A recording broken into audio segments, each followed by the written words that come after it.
गंगोत्री से हम बात करेंगे ठंड क्यों जरूरी है।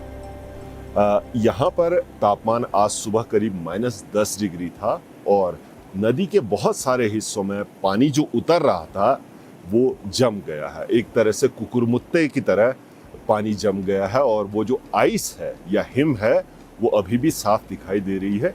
इसी की वजह से पहाड़ों में आमतौर पर ग्लेशियरों से जो नदियाँ निकलती हैं उनमें सुबह आपको जल प्रवाह कम मिलेगा, क्योंकि बर्फ रात में जमती है, ठंड में जमती है और उसके बाद धीरे धीरे पानी का स्तर कम हो जाता है, क्योंकि बहुत हिस्सा उसका आइस या हिम में बदल जाता है।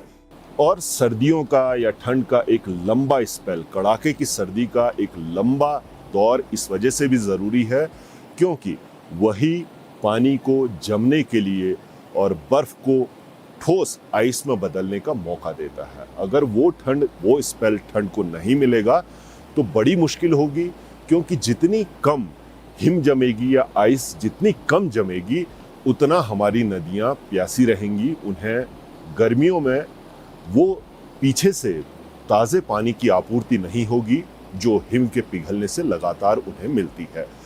गंगोत्री धाम से थोड़ा सा ऊपर आए हैं हम लोग, करीब 1 या 2 किलोमीटर के आसपास, और यहाँ पर चारों ओर जब देख रहे हैं तो यहाँ पे पहाड़ों में ऊपर की तरफ बर्फ ना के बराबर दिखाई पड़ रही है, हिम ना के बराबर दिखाई पड़ रही है।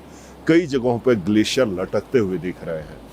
ये उस दावे की भी पुष्टि करता है जो वैज्ञानिक लगातार कह रहे हैं कि हमारे जो जलवायु है वो इस ढंग की होने लगी है कि उसमें सर्दियों का जो कड़ाके की सर्दी का जो दौर है वो कम हो रहा है।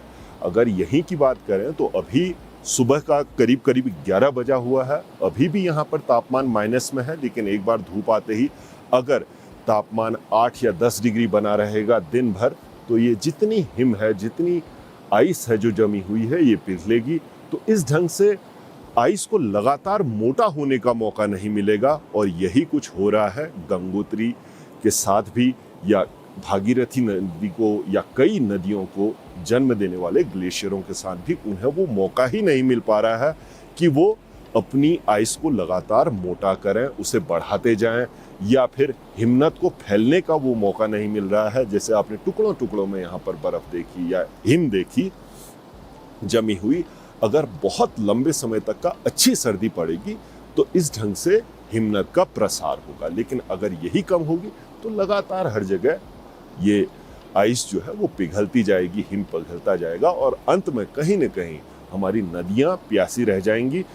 देखिए, पानी तो बहुत सारा जंगलों से भी आता है, लेकिन पीछे से आने वाला ठंडा पानी जो ऊंचाई से आता है, ग्लेशियरों से बहता हुआ नीचे की तरफ आता है, वो लगातार पीछे से धक्का देने का काम करता है, ताकि इसी वजह से हमारी नदियां जब मैदान में आती हैं, उत्तर प्रदेश में गंगा यमुना के विशाल मैदान में जब आती हैं तो उन्हें पीछे से जो ताकत मिलती है आगे बढ़ने की वो यही पहाड़ देते हैं। लेकिन यही पहाड़ अगर हिम विहीन हो जाएंगे या आइस से के बिना रह जाएंगे तो आप अंदाज़ा लगाइए कि सिर्फ बरसातों में ही एक पुश मिलेगा, मॉनसून में, उसके अलावा नदियों को पुश भी नहीं मिलेगा।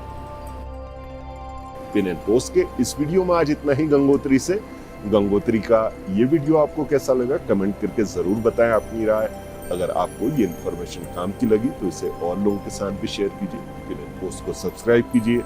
अगले वीडियो में एक और इंटरेस्टिंग टॉपिक के साथ आप लोगों से फिर होगी मुलाकात। नमस्कार।